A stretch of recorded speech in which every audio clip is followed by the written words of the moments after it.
नमस्कार, मैं हूं आपका दोस्त विजय विद्रोही और आप देख रहे हैं हमारा खास कार्यक्रम विजय फैक्टर। तो तीन बातें एक साथ हुई हैं।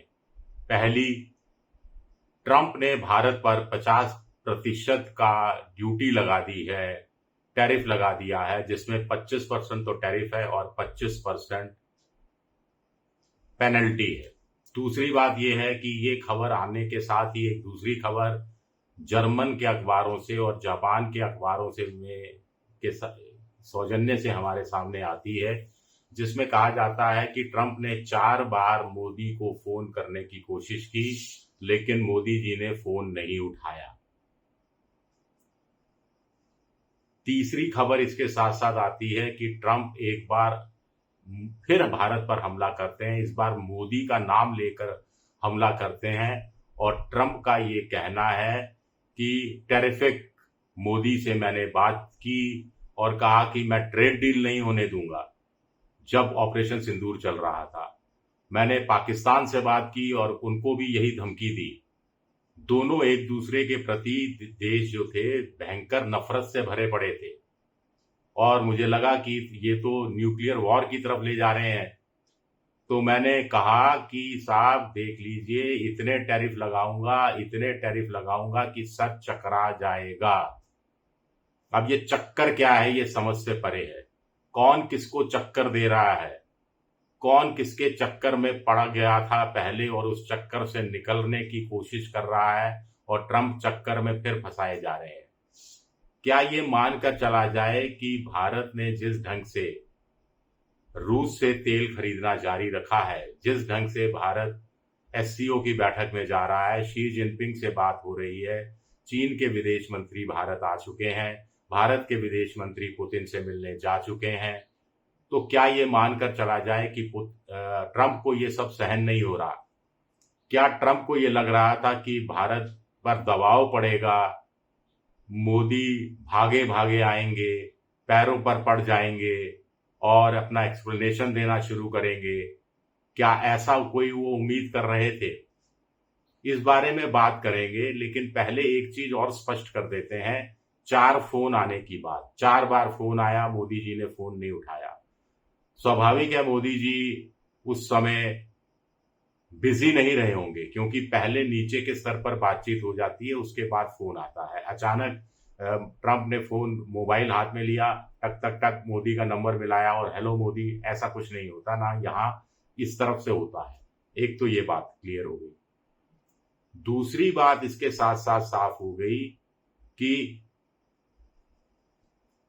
सूत्रों के अनुसार कोई खबर नहीं है, सूत्र कोई बताया ही नहीं गया, सिर्फ खबर दे दी गई है। तो ये खबर कैसे, किस स्तर पर लीक हुई और जर्मनी का कोई अखबार क्यों या एजेंसी क्यों चुनी गई? रॉयटर्स है, एपी है, एएफपी, बड़ी एजेंसियां हैं। खैर, टाइम्स ऑफ इंडिया के अनुसार वॉशिंगटन ने इस खबर का ना तो खंडन किया है और ना ही पुष्टि की है। चलिए, आप पुष्टि मत कीजिए, अगर खबर गलत है तो खंडन तो आपको करना ही चाहिए था। यानी वाकई में क्या 4 बार फोन हुआ और क्या वाकई में मोदी जी ने फोन नहीं उठाया? एक और सवाल इसके साथ साथ, एक भारतीय डिप्लोमेट ने बिना अपना नाम लिए टाइम्स ऑफ इंडिया से कहा कि मोदी जी का ये स्टाइल ऑफ वर्किंग नहीं है, वो सीधे फोन पर डील की या दूसरी बातें नहीं करते हैं, नेगोशिएशंस फोन पर नहीं होते हैं, क्योंकि वो ये मानकर चलते हैं कि फोन पर बात पूरी नहीं हो पाती, दूसरा पक्ष उसका अपने हिसाब से तोड़ मरोड़ करके पेश करने की गुंजाइश हासिल कर लेता है। तो ये स्टाइल ऑफ वर्किंग के खिलाफ है। मोदी जी की ये स्टाइल ऑफ वर्किंग हो सकता है ट्रंप जी को पता नहीं हो, लेकिन ट्रंप का मोदी का नाम लेना, पाकिस्तान के प्रधानमंत्री या राष्ट्रपति या किसी और का नाम नहीं लिया, लेकिन मोदी का नाम लिया, और पहली बार इस तरह से मोदी का नाम लिया ट्रंप ने, और ये कहना कि इतने टैरिफ लगाऊंगा कि सर चकरा जाएगा। तो क्या ट्रंप धौंस देते हुए फिर रहे हैं भारत को? क्या ट्रंप भारत पर 50% का टैरिफ लगाने से भी संतुष्ट नहीं हुए हैं? ये और ज्यादा स्थितियां विकराल रूप ले सकती हैं। बड़ा सवाल उठता है कि एक खबर ये आना कि ट्रंप ने 4 फोन किए, फोन नहीं उठाया, दूसरी खबर ये आना कि इतने टैरिफ लगाऊंगा कि सर चकरा जाएगा, तो पॉइंट ऑफ नो रिटर्न तक बात पहुंच गई है। इस कदर आपस के अंदर दोनों नेताओं के बीच खटास बढ़ गई है कि अब टैरिफ पर कोई चर्चा ही नहीं होगी। वैसे भी जो अगस्त के अंत में भारत के अंदर एक बैठक होने वाली थी, अमेरिका के प्रतिनिधि आने वाले थे, वो प्रतिनिधि आ नहीं रहे और वो कैंसिल हो चुकी है।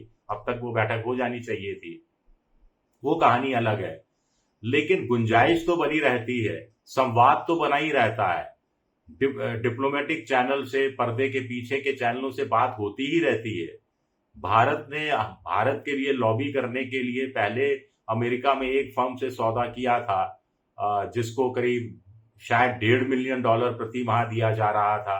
अब एक दूसरी फर्म से सौदा किया है, लॉबी करेगा भारत के लिए, यानी अमेरिकी प्रशासन के अधिकारियों से बैठकर कोई बीच का रास्ता निकालने की कोशिश करेगा, जिस पर $75,000 प्रति माह भारत का खर्च होगा। तो ये कोशिशें भारत कर रहा है, तो स्वाभाविक है कि मोदी चाहते हैं कि अमेरिका से संबंध बना रहे, ट्रंप से संबंध बने रहे, लेकिन उनको इस बात की भी इजाजत दी जाए कि वो रूस से अपनी पुरानी दोस्ती नहीं तोड़ें और शी जिनपिंग से भी मोटे तौर पर जो यूरिया है, टर्बाइन्स हैं, जो दवा उद्योग में काम आने वाला एपीआई है, जो रेयर अर्थ मेटल्स हैं, मैग्नेट है, ये सब हासिल करते रहें, क्योंकि भारत की एक मजबूरी भी है। इस बात को भी क्या ट्रंप समझ रहे हैं, या ट्रंप इस कदर खुंदक खाकर बैठ गए हैं? अगर खुंदक खाकर बैठ गए हैं तो क्या भारत को बिना नाम लिए, जैसे अभी मोदी जी ने एक बार कहा कि दुनिया के किसी भी देश के किसी नेता ने सीज फायर नहीं करवाया, या उससे पहले ट्रंप से आधा घंटा फोन पर बात हुई और उसका ब्यौरा देते हुए बताया गया कि भारत ने स्पष्ट कर दिया है कि पाकिस्तान के मसले पर ना तो उसने कभी मध्यस्थता को स्वीकार किया है, ना भविष्य में मध्यस्थता को स्वीकार किया जाएगा। लेकिन इन सब साफ सफाई के बाद भी ट्रंप लगातार भारत पर हमले करते जा रहे हैं, मोदी को बेइज्जत कर रहे हैं। इस बार नाम लेकर उन्होंने बेइज्जत करने की कोशिश की है। तो क्या भारत को इसका समुचित जवाब नहीं देना चाहिए, या भारत को अपनी तरफ से गरिमा बनाए रखनी चाहिए? क्योंकि एक बात में तो सच्चाई है कि चीन से दोस्ती करने से बेहतर है ट्रंप की कुछ शर्तों को मानकर ट्रंप से दोस्ती की जाए। लेकिन ये बात ट्रंप को भी तो महसूस होनी चाहिए। ट्रंप को ये चीज तो महसूस नहीं हो सकती, ये दम नहीं आ सकता कि देखिए 142 करोड़ के देश को मैंने अपने कदमों में ला दिया। भाषा तो उन्हीं की इस तरह की है। ये भी अपने आप में एक बड़ा सवाल उठता है। शुक्रिया, बहुत बहुत शुक्रिया मेरा वीडियो देखने के लिए।